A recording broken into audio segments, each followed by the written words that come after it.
Boa tarde a todos.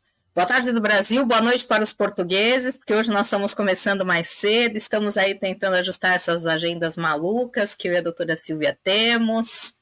Mas fazer o quê, né, doutora Silvia? Só vou fazer um comentário, hein? Você anda arrasando nas fotinhas, hein? Se o pessoal estiver acompanhando suas redes sociais, olha, Barbie que se cuide, viu? Mas nós vamos começar mais um programa, porque 7 horas da manhã já me perguntaram hoje, e aí, que horas vai ser o Desconversas? Então, as pessoas mal me falam bom dia, eu já cobro o programa.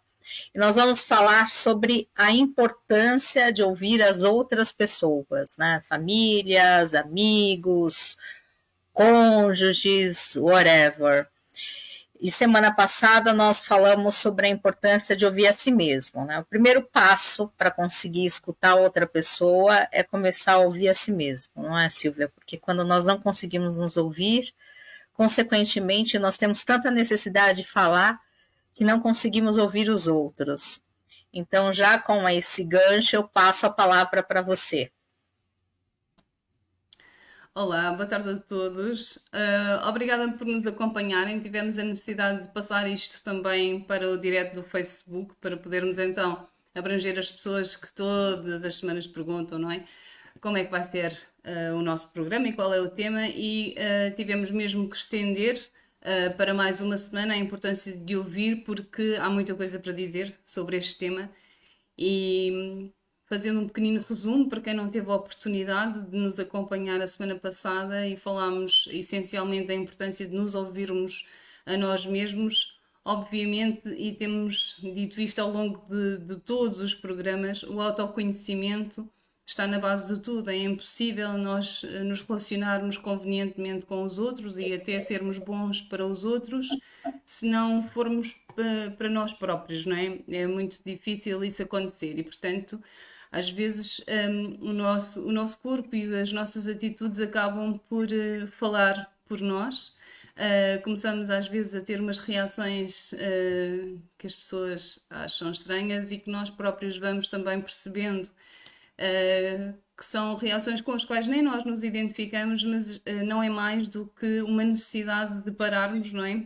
São quase gritos mudos, porque efetivamente, quando nós não paramos para nos ouvir, acabamos por ter reações psicossomáticas, ou seja, por ter reações comportamentais àquilo que falta resolver dentro da nossa cabeça. E este é sempre o princípio: é nós estarmos bem connosco próprios, nos ouvirmos para percebermos o que é que se passa, quem nós somos, o que é que precisamos mais, e temos vindo a dizer isto também muitas vezes, e não é demais repetir que mais importante do que aquilo que nós queremos é aquilo que nós precisamos, e nós só saberemos o que é que precisamos se nos conhecermos a nós próprios e se dispendermos, porque não é de todo perder tempo, mas sim despender tempo connosco próprios para nos conhecermos um bocadinho melhor. Seira. Depois vou-te só pedir para desligares o micro quando eu estiver a falar. Então.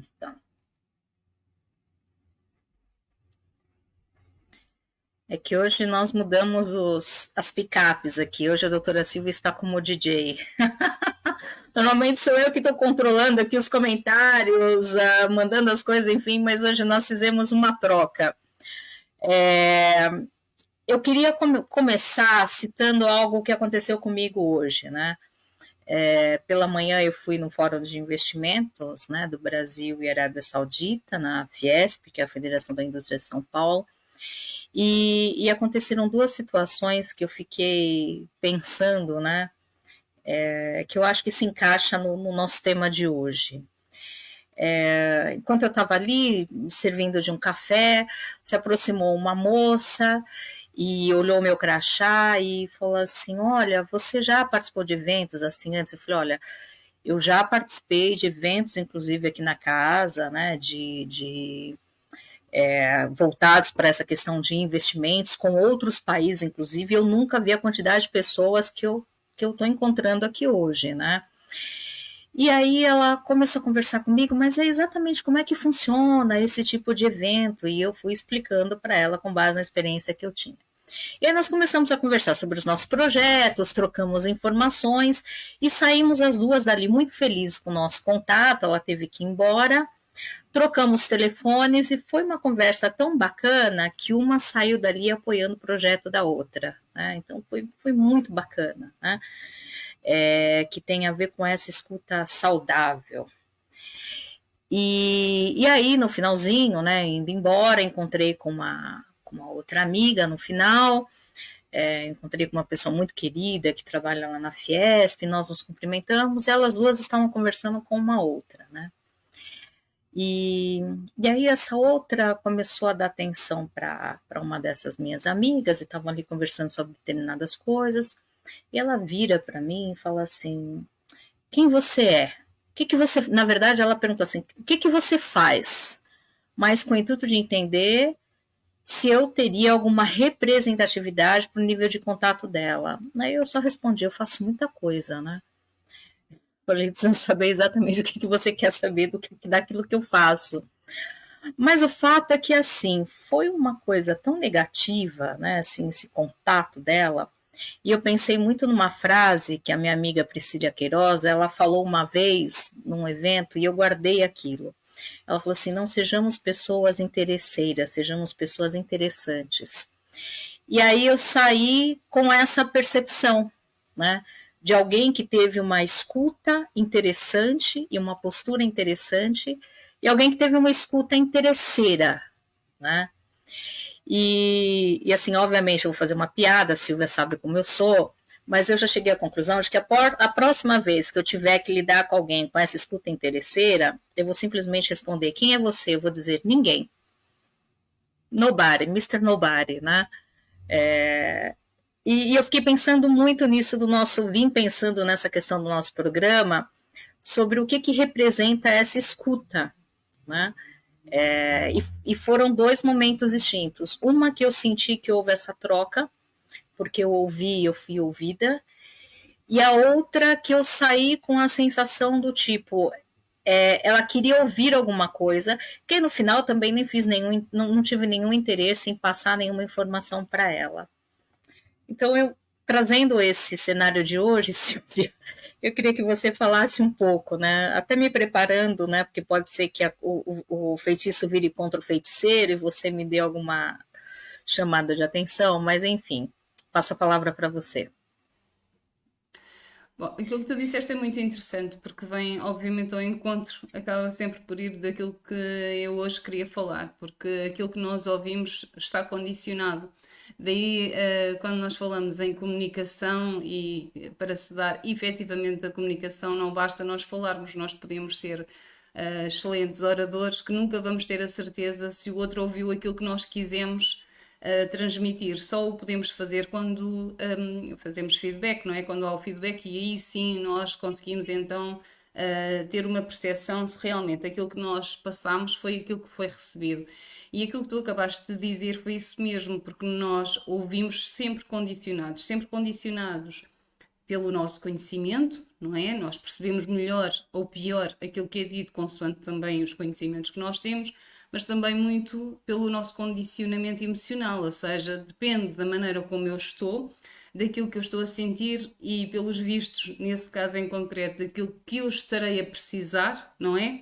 Que eu vou quase fazer uma escuta seletiva em que a maior parte das coisas não me vão interessar, vão-me passar ao lado e vou-me focar em alguma coisa que me tocou mais. Por isso é que muitas vezes, por exemplo, nós recebemos 10 elogios e recebemos uma crítica mais negativa e nós focamos nessa crítica negativa. Parece que só quando há uma crítica é que tem importância e os elogios não têm. Isto tem só e única e exclusivamente a ver com a nossa situação emocional, não é? Se eu estiver carente, se eu estiver com uma autoestima em baixo, por exemplo, é isso que vai acontecer. Portanto, é quase como se eu estivesse desidratada emocionalmente e aquilo que eu vou receber é aquilo para que eu estou mais predisposta a ouvir.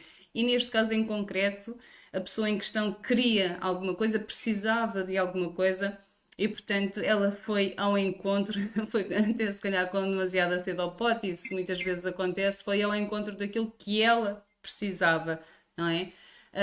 Claro que quando tudo está bem, nós estamos equilibrados, acabamos por perceber que mais facilmente vêm junto a nós coisas boas quando nós também passamos boa energia do que quando queremos só porque sim, quando é com má intenção, não é? Quando é com uma intenção interesseira, já por si só não é uma boa energia. Portanto, obviamente que existe logo ali um bloqueio, a comunicação já não vai fluir, a outra pessoa, se for minimamente inteligente, como é o teu caso, vai perceber qual é a intenção e, portanto, não vai aceder ao desejo daquela pessoa. E é isto que.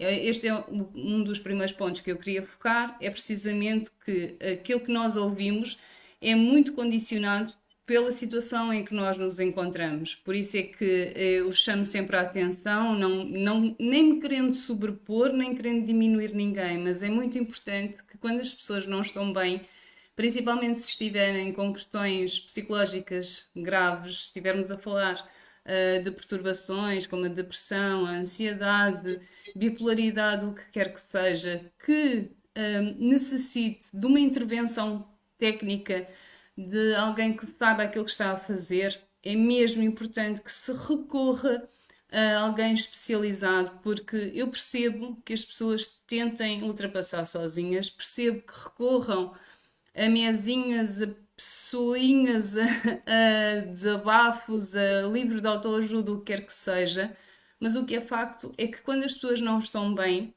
qualquer informação que lhes for dada que não for bem transmitida pode ser enviesada e pode ser recebida da pior maneira, não é?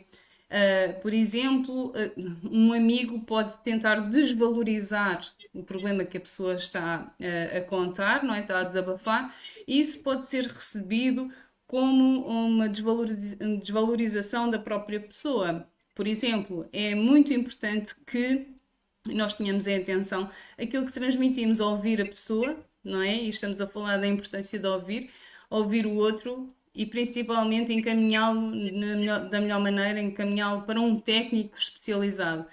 E se estivermos a falar de nós próprios, da importância de ouvir, a importância de nos ouvirmos a nós, percebermos se estamos a necessitar de ajuda e termos a capacidade de filtrar que efetivamente, se calhar a pessoa com quem nós estamos a partilhar algum problema, talvez não seja a melhor pessoa para o estarmos a fazer. E nesse caso, estou a falar em casos obviamente de perturbação, de doença, é mesmo indicado que se recorra a alguém especializado. Soira. Sabe que, assim, você me fez pensar numa outra situação, não é? Um dia eu estava conversando com uma pessoa e ela começou a. E eu comecei a notar que era difícil desenvolver uma conversa, porque conversa é ping-pong, né? A pessoa coloca o ponto de vista dela, você coloca o seu, aí a pessoa fala, mas o que você falou faz meio sentido, ou faz total sentido, ou não faz sentido nenhum, e aí você fala, tá, mas o que você falou, você não levou isso em conta, ou seja, é uma via de mão dupla, não é? Mas quando a pessoa está dentro de um contexto como esse que você mencionou, com a dificuldade de ouvir a si própria, entender qual é a dificuldade que ela está passando, eu comecei a perceber que em algumas situações a única coisa que você tem que fazer realmente é validar e você tem que ouvir, e independente do que você pense, você só fica ok. Porque no final, essa pessoa não é que ela quer ser ouvida, ela quer que você valide a posição dela, mesmo que ela esteja errada, porque ela considera que a posição dela é a certa. Então, eu comecei a observar isso no diálogo com essa pessoa, porque mesmo quando eu tinha a intenção de mostrar para essa pessoa, olha, eu estou te citando isso porque eu quero que você enxergue o valor que você tem. Ela queria fazer tanto a ideia dela prevalecer, que aí eu falei, bom, não tem escuta. Quando ela escuta com base na própria dor dela, então ela não consegue entender nem que a mensagem que eu estou dizendo para ela, não é que eu estou invalidando o que ela está dizendo, eu estou dizendo, olha, você já tem esses requisitos que você diz que necessita ter para galgar essa posição, por exemplo. Né? E eu estava tentando validar o valor dela e isso eu também não consegui. E aí eu cheguei à seguinte conclusão, de que existem determinados ouvidos que eles não precisam de uma posição sua, ou eles não estão interessados num diálogo, eles simplesmente querem fazer o ponto de vista deles prevalecer e você tem que validar. Então, eu fiquei pensando nisso, né? Qual é que tem que ser qual deveria ser a minha escuta? Então, eu já aprendi que com algumas pessoas eu não tenho voz, eu tenho simplesmente que ouvir e validar. E se eu não puder ouvir e validar, eu tenho só que dizer assim, olha, eu não penso exatamente da forma como você pensa, mas ok, vai ser assim. Porque não adianta, não tem o ping-pong, sabe? Essa coisa que eu acho que é o saudável no relacionamento, né? É aquela partida de ping-pong que é super emocionante, que tá cada um de um lado dando aquela raquetada e aí não dá, né? Parece que é aquele jogo contra a parede, né? Que você tá sozinho, a bolinha volta, mas enfim, não sei se eu consegui me expressar de maneira adequada. Silvia. Sim, desliga o micro. Então, é isso mesmo, não é? Por isso é que também o apoio dos amigos é sempre diferente de um apoio técnico e não significa de todo que não deva acontecer, mas aqui há uns tempos ouvi até numa conferência uma coisa muito interessante que nós devemos dizer quando estamos a falar entre amigos, não é? E quando alguém começa a desabafar e a revoltar-se com alguma coisa, a primeira coisa que nós devemos fazer é perguntar-lhe. Podes desligar o micro, Seira, por favor? Tá? Não. Ok.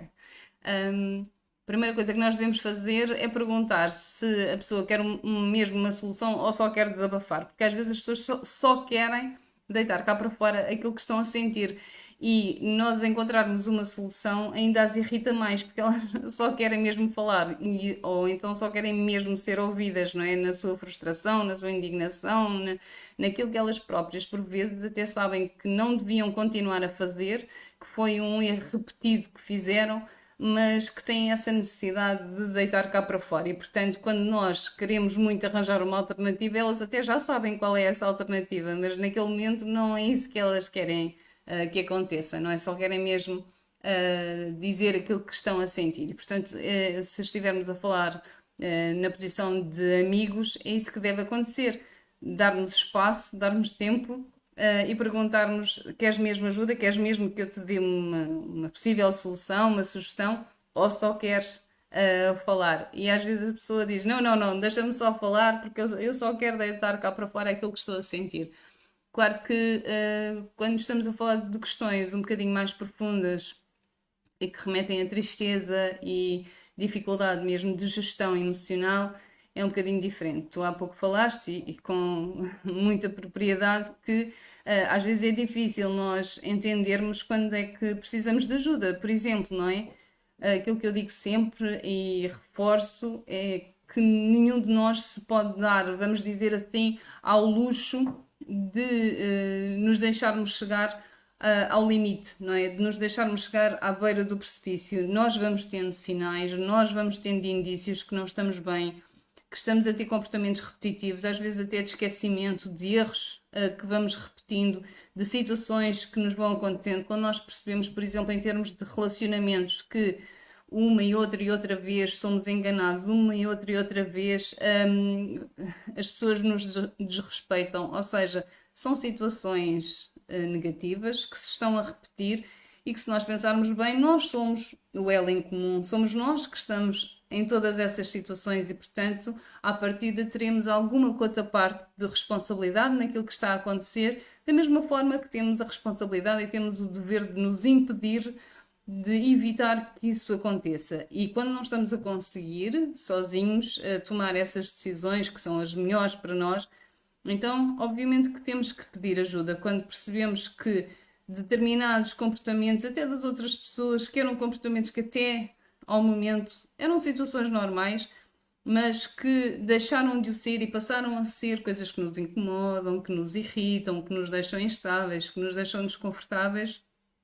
E havendo a probabilidade de sermos nós que não estamos bem, não é? Sendo que Aquelas situações são situações habituais, se calhar já dá muito tempo e que fomos nós que, entretanto, deixámos de sentir tanto prazer ou até passar a um ponto oposto de quase de não conseguirmos estar na presença dessas situações, então é importante que recorramos à ajuda.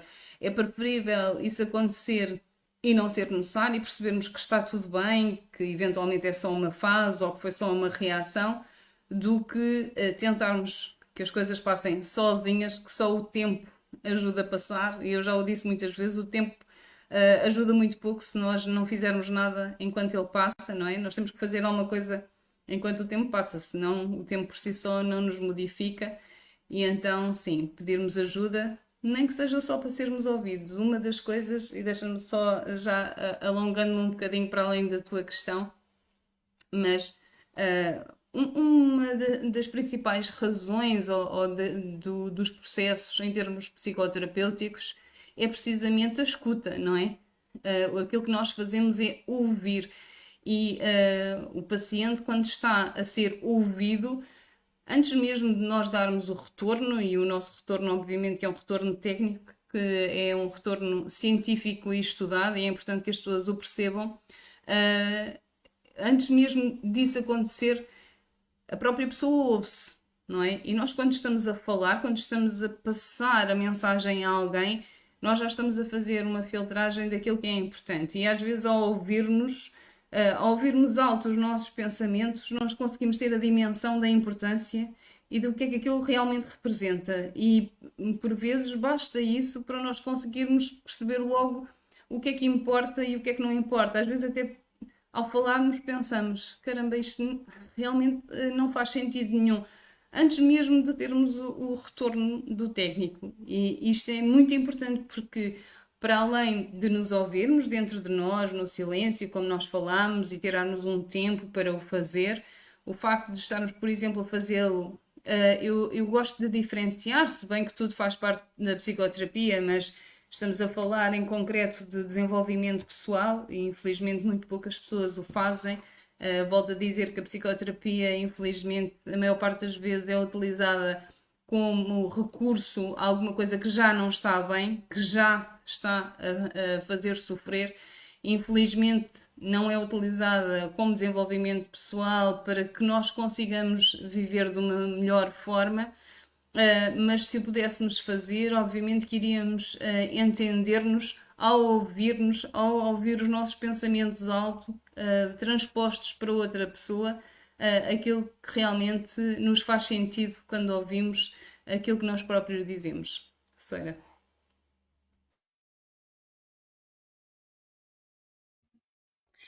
Ontem eu passei na farmácia para comprar umas vitaminas, né, suplementos vitamínicos. E aí, conversando com a farmacêutica, uma menina com 30 anos, isso que você falou me fez lembrar muito a história dela, né? Ela falou: nossa, eu já tive crises de ansiedade a ponto de. Você sabe que eu converso pouco, né? Então as pessoas vão abrindo, né, o coração para mim, enfim. Então ela comentou: eu tenho 30 anos, eu tenho 4 filhos, na verdade 5 se eu contar com meu marido. E ela falou: e eu já tive crise de ansiedade, parar no pronto-socorro com sintomas bem complicados que o médico não detectou nada, mas que obviamente foi resultado da crise de ansiedade que ela teve. E aí ela fez um comentário, Silvia, exatamente como você fez agora, né?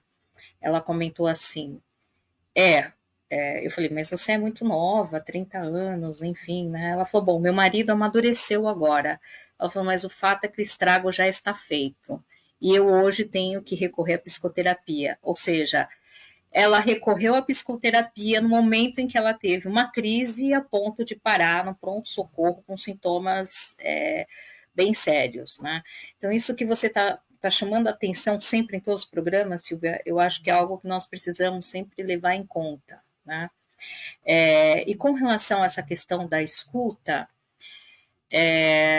eu concordo com os pontos que você colocou, mas eu ainda vou insistir nesse ponto dessa escuta que ela não é simplesmente desabafar ou a escuta que precisa de um conselho, é a escuta que quer uma validação. Então, eu tenho observado alguns tipos de conversa que você não consegue refletir sobre aquilo. A pessoa busca para ter uma conversa para ser validada. Então, ela quer que você valide, ainda que você não concorde com aquilo. Então, esse é um tipo de conversa diferente, sabe? Não é essa conversa que você trouxe. E talvez, eu diria assim, que quando você chega num contexto em que você exige do outro que ele te valide, talvez seja a hora de procurar ajuda. Porque aí eu entendo que essa escuta que você espera do outro, ela vai para um contexto de manipulação. Se você não me dá espaço de dizer aquilo que eu penso, e eu sou obrigada a validar através da minha escuta aquilo que você está dizendo, então isso não é uma escuta, isso é uma manipulação. Então, por isso que eu te falei que eu entendo que isso entra num terceiro grupo de escuta.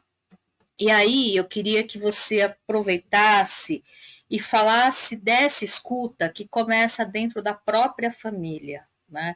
E nós já até conversamos sobre essa questão, nós já tivemos aí programas sobre parentalidade, programas de traumas, de relações de pais com filhos, enfim, mesmo de cônjuges. Eu queria que você falasse um pouco agora dessa escuta entre a família. O que é uma escuta que valida, né? Porque você trouxe a semana passada e no programa anterior, que foi até o que deu o estopim para essa nossa conversa, a questão da escuta que não valida o sentimento do outro, e você falou isso também hoje no início do programa. Então, eu queria que você citasse casos, né? Exemplos de escuta que é a escuta saudável dentro de uma família, dentro de uma relação com o cônjuge, dentro da relação dos pais com os filhos e daquilo que não é saudável. Bom, então, nós só conseguimos ser saudáveis mentalmente na relação com o outro. Nós não somos seres individuais, nós somos seres sociais e, portanto, nós precisamos da relação com o outro para estarmos saudáveis. Agora, se a relação com o outro for ainda menos saudável do que estarmos sozinhos, não é? Isso dificulta tudo e aí é preferível, obviamente, nós seguirmos o nosso caminho e procurarmos relacionar-nos com outras pessoas. E isto a propósito da validação. Claro que é importante sentirmos validados, mas nós não podemos de todo obrigar os outros a validar-nos. E também, se nós só conseguirmos avançar quando nos sentirmos validados, se a pessoa que nós queremos que nos valide nunca o chega a fazer, então nós vamos ficar bloqueados naquela fase e não vamos seguir com a nossa vida. Isso também não pode acontecer. Seria importante se nós tivéssemos essa necessidade que a pessoa nos validasse, mas se isso acontecer muito bem, e se não acontecer muito bem na mesma. Isto é mesmo muito importante. Nós temos que prosseguir a nossa vida independentemente da reação do outro, não é? E temos que saber lidar com isto. Claro que nós, muitas vezes até, e já falaste até sobre isso, por exemplo, no final das relações, as pessoas precisam ter uma conversa final, precisam de dizer aquilo que pensam. No entanto, têm que ter muita atenção, porque criam-se diálogos internos em que nós vamos dizer uma coisa e a pessoa vai responder outra, e nós vamos dizer outra e a pessoa vai responder outra, que não vão acontecer, só acontecem na nossa cabeça. E quando nós o transpomos e temos esta conversa final para ficarmos ali completamente resolvidos, muitas vezes ainda ficamos pior, ainda ficamos mais frustrados, porque outra pessoa não vai dizer nada daquilo que nós pensámos, não vai reagir de todo da maneira que nós idealizamos e nós ainda vamos ficar mais tristes e mais frustrados do que aquilo que estávamos anteriormente, não é? E é sempre assim, quando nós dependemos emocionalmente da resposta do outro para nos validarmos, então estamos sempre suscetíveis, estamos a pôr o nosso equilíbrio nas mãos de outra pessoa, ainda para mais se estivermos a falar no final de uma relação, eu só estou a dar este exemplo, já vou dar outros, mas se estivermos a falar no final de uma relação, estamos a pôr literalmente a nossa saúde emocional nas mãos de uma pessoa que já provou que não quer estar connosco e que não gosta de nós, não é? Portanto, é um risco enorme, ainda quando pomos essa responsabilidade nas mãos de alguém que gosta de nós, não é? Ainda compreendo. Agora, estarmos a fazê-lo nas mãos de alguém que não quer estar connosco, acho que é mesmo um risco muito grande. É preciso que a outra pessoa seja muito sensata, muito madura, muito desenvolvida emocionalmente para que isso aconteça. Não me parece que isso vai acontecer e, portanto, acho que não o devemos de todo fazer. A partir do momento que as coisas terminam, claro que as pessoas devem dizer aquilo que pensam, mas estarmos à espera que o retorno vá ser aquilo que nós imaginamos, isso com certeza é à partida, não irá acontecer. Agora, quando me falas na questão da família, a família é a base de tudo, não é? Como se costuma dizer e com muita razão, a família é ou deve ser a micro-sociedade que serve de molde, de exemplo, para nos treinar para a macro-sociedade, para depois nós seguirmos para a vida e para o mundo e conseguirmos, através das experiências que temos em casa, depois nos desenvolvermos. Por isso é que nós chamamos muitas vezes a atenção dos pais sobre a superproteção, porque superproteger é desproteger, porque os pais, com a melhor das intenções, quando superprotegem, estão a tornar as crianças dependentes de si e depois, quando eles não estão ao pé das crianças, como é que vai ser, não é? Depois, elas próprias não têm ferramentas nem aptidões para reagirem e resolverem as situações. Relativamente à validação, a comunicação é a base de tudo. Eu repito-me as vezes que forem necessárias. A comunicação é exatamente igual à relação. Não existe pessoas que tenham dificuldade em comunicar que tenham excelentes relações. Da mesma forma que não existem pessoas que tenham relações maravilhosas e que não saibam comunicar. E comunicar não é exatamente igual a falar. Nós podemos estar a falar de pessoas que até nem falem muito, mas gostem das mesmas coisas, olhem uma para a outra, transmitam através de uma data de situações que não seja só através da palavra dita, pode ser da palavra escrita também, por exemplo, através dos gestos, através de outras formas de comunicação, mas tem que haver boa comunicação. Para haver uma boa relação tem sempre que haver boa comunicação. Ok? Por exemplo, eu saber que alguém gosta muito de café e eu não preciso de lhe dizer nada e antes de me ir embora deixo um café pronto. Por exemplo, isto é comunicar, não é? Se nós fizermos isto na família, nas relações, no que quer que seja, nas relações amorosas, nós estamos a comunicar e é importante, estamos a validar. Eu, por exemplo, com este exemplo que eu dei, eu estou a validar um gosto que aquela pessoa tem, não é? E eu estou a fazer um miminho, estou a comunicar, estou a agradar, estou a demonstrar o meu amor por aquela pessoa. E quando isto acontece na família, nós estamos a ser validados pelos nossos gostos. E eu não tenho que gostar também de café para o fazer. Eu não tenho que concordar com aquilo que a outra pessoa gosta, mas eu estou a validar aquilo que a outra pessoa é, como ela é, e estou a transmitir-lhe não só a minha validação, mas também o meu sentimento.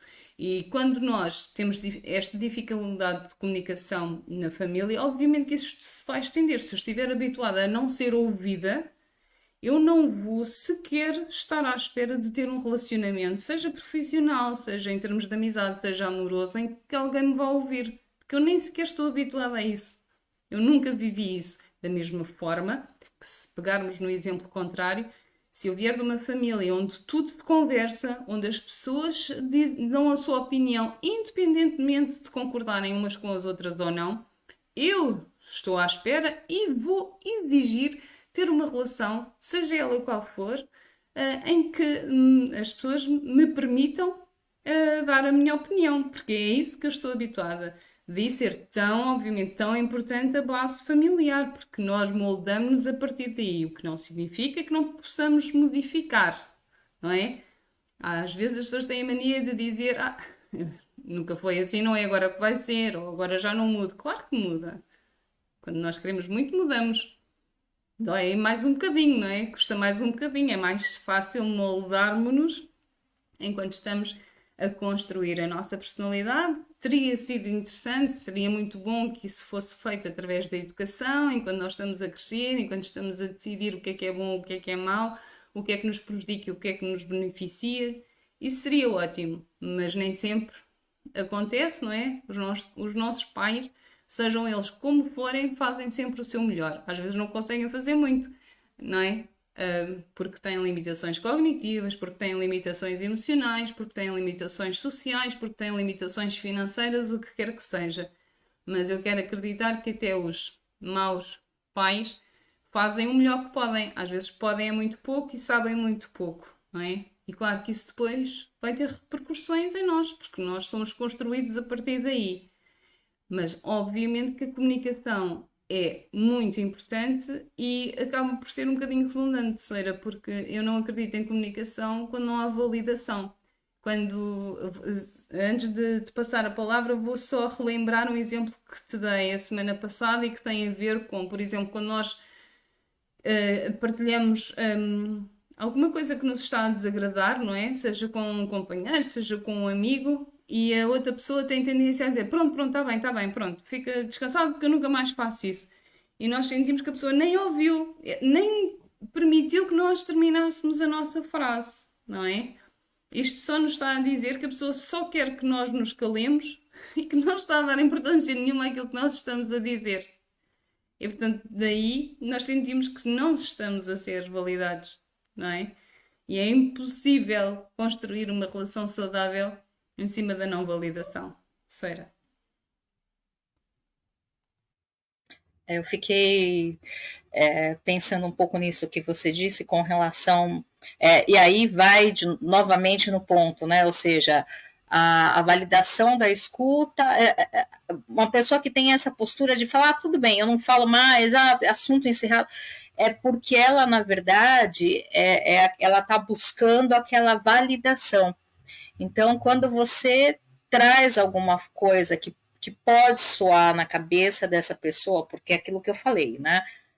Minha percepção é que diálogo é uma mão de duas vias, né? É uma estrada de duas vias, não de uma mão única, né? Então, eu fico pensando nessa situação, que o exemplo que você traz, normalmente é uma postura de alguém que só quer ser validado. Que aí quando o outro quer falar e colocar o ponto de vista dele, por que ele não concorda, ele não quer ouvir, porque ele fala assim, não, eu não quero que você coloque seu ponto de vista, eu quero que você concorde comigo. Então, eu enxergo isso como uma forma de manipulação. Agora, isso que você colocou de casa, eu até lembrei de uma situação que uma vez meu pai enfrentou comigo, né? Porque nós sempre fomos estimulados na minha casa a pensar e a falar. Nós sempre fomos estimulados a isso. E aí, né, pré-adolescência e tal, tinha uma festinha que eu queria ir, eu cheguei em casa, né, assim, pai, posso ir na festa hoje e tal, aqui na casa de não sei quem, meu pai falou assim, não. Eu, por que não? Por que não? Eu disse que você não vai. Eu falei, então tá, o senhor está perdendo a sua capacidade de argumentação? Eu falei, então o senhor diz simplesmente o porquê não, e eu tenho que acatar o seu porquê não, sendo que o senhor não me deu uma justificativa adequada. Se o senhor não me der uma justificativa adequada, por que não? Aí nós conseguimos conversar. Ele olhou para mim e ele falou assim, não, você tem razão, porque afinal ele me educou assim. Eu falei, o senhor está sendo contraditório na sua educação. Então, não é o porquê não. O senhor está me dizendo que eu não vou, então o senhor vai me explicar racionalmente por que é que eu não tenho que ir. Quais são os perigos que envolvem o fato de eu ir aqui numa festa na casa duas casas acima da minha, né? Ele falou assim, você tem razão, não tenho nenhuma justificativa, então você pode ir. Então, assim, né? Mas óbvio, eu cresci num ambiente, e isso é uma coisa muito. Eu pensei muito esses dias, né? Eu não cresci num ambiente onde as pessoas tinham essa visão de gênero, então, ou seja, o que é cabível para homens é cabível para mulheres, a mesma atitude que é reprovável num homem é reprovável numa mulher e vice-versa. Então não tem essa, né? É bonito um homem chegar bêbado em casa. Não, não é bonito nem para o homem nem para a mulher. Então eu nunca tive essa coisa de gênero na minha família, né? Ou seja, homem pode, mulher não pode, as mulheres não conseguem, os homens não conseguem. Eu nunca tive essa coisa de gênero e eu sempre tive esse espaço para refletir e para falar. Então eu estranho muito quando eu vou nos ambientes, é uma coisa que eu tive que ir trabalhando, essa falta de abertura que nós temos, ou essa coisa de querer encaixar as pessoas em caixinhas, né? Porque eu não tive essa mentalidade de caixinha. Por outro lado, eu já vi situações de pessoas que ou elas eram caladas, ou uma coisa que eu acho que é muito pior, que é quando a pessoa recebe tratamento de silêncio. Eu acho que tratamento de silêncio é uma forma de manipulação e é uma forma de tratativa das piores que existem, né? Porque você simplesmente ignorar a pessoa fala e você dá tratamento de silêncio para ela. Eu acho que é uma das coisas mais terríveis que você pode fazer em relação a outra pessoa. E eu até consigo entender que a pessoa tenha esse problema de se comunicar, porque, novamente, é o que você colocou, as famílias estimulam ou não a comunicação. Então, se você cresce só com por que não, você tem dificuldade até de desenvolver o seu raciocínio para argumentar. Se você cresce com a questão do tratamento de silêncio, você cresce condicionado a uma forma de manipulação, né? Então, para mim, isso são problemas de escutas seríssimos e que começam dentro dos ambientes familiares e como você falou, acabam se estendendo para outras situações. Então, eu queria que você comentasse, Silvia, um pouco sobre esses 3 cenários, né? De quem é estimulado a pensar e a falar, de quem de quem vive com essa questão do sempre porque não, porque eu digo que não, e segue essa linha, e aquelas pessoas que não têm nem esse sim, nem esse não, mas recebem essa frieza do tratamento de silêncio. Olha, eu acho que há uma palavra que pode ser atribuída em comum com todas essas 3 ideias, que é a tolerância, não é? Nós, quanto mais estimulados somos a pensar e a expor o nosso pensamento, também mais tolerantes ficamos, porque ficamos ou somos habituados a ter opiniões distintas e a perceber que, apesar de outra pessoa poder ter uma ideia diferente da nossa, isso não invalida a nossa, nem diminui a nossa em nada, simplesmente, às vezes até engrandece, até enriquece a nossa ideia. Quando nós não estamos habituados a conversar sobre as coisas, a pensar sobre as coisas, nós ganhamos medos, não é? Ficamos ali limitados àquele pensamento e não conhecendo nem tendo abertura para nenhum outro, então quando alguma coisa não acontece como nós imaginávamos, aquilo é um susto e muitas vezes é isso que desencadeia a ansiedade, certo? É por isso é que, obviamente, que seria muito, muito importante que houvesse comunicação. Lá está, mesmo que seja para dar opiniões diferentes, para não estarmos de acordo, como se costuma dizer, e muito bem, que eu gosto muito desta expressão, concordar em discordar, não é? Concordamos em discordar de alguma situação, até porque às vezes eu acho que é até raro nós conseguirmos concordar se estivermos a falar de situações em que, por exemplo, eu vivi e tu não viveste, ou tu viveste e eu não vivi, não é? Obviamente que os nossos pontos de vista serão diferentes e difícil será nós concordarmos sobre a mesma situação. Acho que até é muito saudável que as opiniões sejam diferentes, mas é mesmo preciso que haja essa tolerância e essa criação de plasticidade, de elasticidade mental. Vou só fazer um pequenino à parte porque acho que é importante, apesar de ser um bocadinho técnico, mas eu vou tentar explicar de uma forma mais simples. As crianças precisam de aprender a lidar com a frustração. Cada vez mais as gerações estão mais intolerantes porque os adultos que os educam acham que eles não podem lidar com as frustrações, têm que ter tudo aquilo que querem, não podem fazer birras, não podem chorar por alguma coisa e, portanto, tudo aquilo que lhes que pedem tem que lhes ser acedido imediatamente. Às vezes ainda nem pediram e já têm aquilo que os pais acham que eles vão pedir, não é? E isto impede o desenvolvimento cerebral das crianças, impede o processamento do pensamento, impede uma coisa que é tão maravilhosa, que é desejar alguma coisa, esperar por alguma coisa, lutar por alguma coisa. E os educadores, sejam pais ou os avós ou o que quer que seja, estão a impedir que as crianças desenvolvam é essa ferramenta tão importante que é o aprender a lidar com a frustração, porque é aquilo que nós mais temos ao longo da vida é frustrações. São coisas que nós queríamos e que não acontecem, e às vezes ainda bem que não acontecem, não é? Porque é aquilo que nos permite lidar com outras coisas, escolher melhor, pensar bem o que é que nós queremos para a nossa vida, ir por outro caminho que inicialmente nem tínhamos imaginado e estar tudo bem na mesma. Não foi exatamente como nós pensávamos, mas não é o fim do mundo. Mas só quando nós aprendemos a lidar com a frustração é que nós podemos fazer isso. Vamos pensar assim: é como se cada vez que nós achamos que podíamos ir por um caminho e esse caminho está fechado, vamos imaginar que por obras ou o que quer que seja, nós somos obrigados a ir por outro caminho. O que é que isto acontece na nossa cabeça? O que se passa na nossa cabeça é que em vez de um caminho, nós agora já conhecemos dois caminhos para ir para o mesmo sítio, não é? E quando por acaso aqueles, nem um sítio nem o outro, nós conseguimos ir por ali, então nós temos que encontrar uma outra alternativa. E o que é que acontece? Nós, em vez de conhecermos só um caminho ou só dois caminhos, conhecemos três caminhos para a mesma situação, para a mesma localização. Não é fantástico?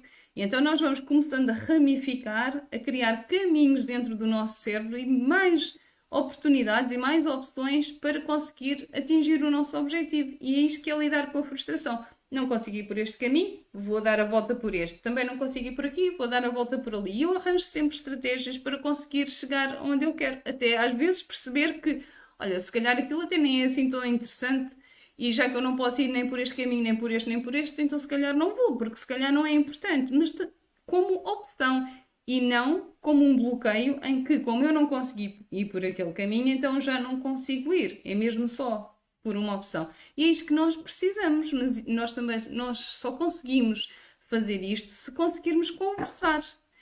Aqui há algum tempo ouvi uma queridíssima amiga nossa, a Marina, a contar uma história que tem a ver com uma adolescente em que lhe foram dizer alguma coisa sobre a adolescente e que ela considerou e muito bem, porque ela tem uma inteligência emocional acima da média, a Marina, que a melhor coisa a fazer, a primeira coisa a fazer era perguntar porquê. Porquê que a adolescente fazia aquilo? E no caso era uma adolescente que publicava fotografias na casa de banho. E a adolescente respondeu-lhe, porque na casa de banho é o único sítio que tem espelho. E uma coisa tão simples que foi comunicar, foi perguntar. Primeira coisa, em vez de ralhar logo, de castigar logo, de tirar ilações, de imaginar coisas, a primeira coisa que se fez foi comunicar, foi perguntar porquê. E a explicação era tão simples e muitas vezes isto acontece. Foi um exemplo.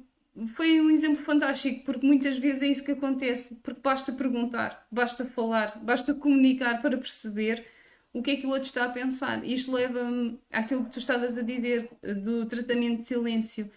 É quase uma maldade, não é? A submeter o outro a um tratamento de silêncio, porque quando alguém está em silêncio ao pé de nós e nós precisamos de resolver alguma coisa ou estamos magoados, nós imaginamos tudo e mais alguma coisa, porque aquele silêncio abarca tudo, não é? Abarca a pessoa já não gostar de nós, estar chateada connosco, saber alguma coisa, terem-lhe dito alguma coisa, ela estar a pensar em planos diferentes em que não nos inclui, sei lá, uma data de coisas, nenhuma delas boa, não é? Porque se a pessoa está em silêncio é porque não está feliz, e se não está feliz, nós também imaginamos uma data de coisas más que ela possa estar a pensar. Isso é muito ingrato, não é? Porque mesmo que a outra pessoa não esteja bem, se falar connosco, mesmo que nos diga coisas que não são simpáticas, mas pelo menos nós sabemos o que é que ela está a pensar. E impede-nos de inventar, impede-nos de começar a sentir aquilo que custa tanto, que é a ansiedade, não é? De pôr milhões de hipóteses sobre aquilo que a outra pessoa poderá estar a pensar e que nós não conseguimos de todo resolver, porque ela não nos permite. Agora, são à parte e para acabar isto assim de uma forma mais leve, há pessoas que merecem o tratamento de silêncio, não é? Quando nós já dissemos uma e outra vez que não queremos, que não nos interessa, que não nos faz falta, e as pessoas continuam a insistir e que nós percebemos que por palavras não conseguimos o tal afastamento necessário, então se calhar só através de um tratamento de silêncio. Ainda assim, tanto num caso como no outro, e agora estava um bocadinho a brincar, um bocadinho a sério, mas tanto num caso como no outro é importante nós percebermos que o silêncio inviabiliza a comunicação E se pegarmos naquilo que eu disse há pouco, não havendo comunicação, não há relação, e portanto, se nós tivermos alguém perto de nós que sistematicamente, obviamente, nós estamos a falar de uma situação pontual, mas sistematicamente usa o silêncio para nos castigar, para nos penalizar, então se calhar nós temos mesmo que rever essa relação e pensar se essa pessoa nos respeita tanto quanto nós merecemos. Soira, vou aproveitar para me despedir. Um beijo enorme e até para a semana a todos. Bom, Silvia, eu quero te agradecer, foi realmente fantástico, como sempre. A gente começa a refletir sobre uma série de coisas e ver que mesmo essa capacidade de escutar, ela está vinculada à nossa capacidade de nos comunicar, né? E você colocou uma coisa que eu achei bem interessante, né? Que quando nós temos essa dinâmica de permitir falar, nós também desenvolvemos essa dinâmica de conseguir ouvir, né? E quando nós começamos a ter alguns problemas nessa questão, né, nós precisamos entender qual que é o cerne, o que está gerando esse ponto, né? E que a comunicação, seja ela dentro do ambiente que for, ela pode promover grandes melhorias, ou grandes processos de cura, mas também pode gerar uma série de problemas que seriam tão desnecessários se a pessoa simplesmente dissesse algo e falasse, olha, às vezes não é com você, porque cada pessoa realmente tem uma forma de reagir às coisas na vida, né? E, por exemplo, mesmo entre homens e mulheres, nós temos diferenças, né? O homem, quando ele está com um problema, ele gosta mais de ficar sentado ali no canto dele, refletindo. Nós, mulheres, temos a necessidade de falar sobre aquilo, ainda que nós não queiramos nenhuma resposta, né? Então, só aí, dentro desse contexto, já é uma forma diferente de agir. Então, se nós começarmos e essa questão do autoconhecimento que você sempre fala, e eu também sempre comento, é algo extremamente importante, porque aí você consegue perceber, né? Se você for uma pessoa muito inflamada, talvez o momento em que você está emocionalmente descontrolado não seja o melhor momento de falar, porque você também não vai conseguir ouvir. Então, quanto mais você se conhece, mais você tem essa percepção da sua capacidade de falar, da sua capacidade de ouvir, né? Então, Silvia, você sempre bate nessa tecla do autoconhecimento. O autoconhecimento é extremamente importante, inclusive para sinalizar essa incapacidade que nós estamos tendo de ouvir está muito vinculada, talvez, a essa ajuda que nós estejamos precisando procurar. Porque eu particularmente entendo que é na comunicação onde você vê os maiores problemas, né? E tem gente que fala, eu causo problema em todos os meus relacionamentos, então está na hora de começar a observar o que é que está gerando isso, e com certeza vai estar muito vinculada a essa questão da sua capacidade de ouvir o que o outro de fato tem para dizer. Porque às vezes a pessoa cria problemas ali de uma coisa que você fala, mas não foi isso que eu quis dizer. Não, você disse isso. Então, né? Então, Silvia, nos despedimos mais uma vez. Obrigada pela tua presença aqui e pelo compartilhamento dos teus conhecimentos. E nos vemos na próxima semana. Um beijo para todos.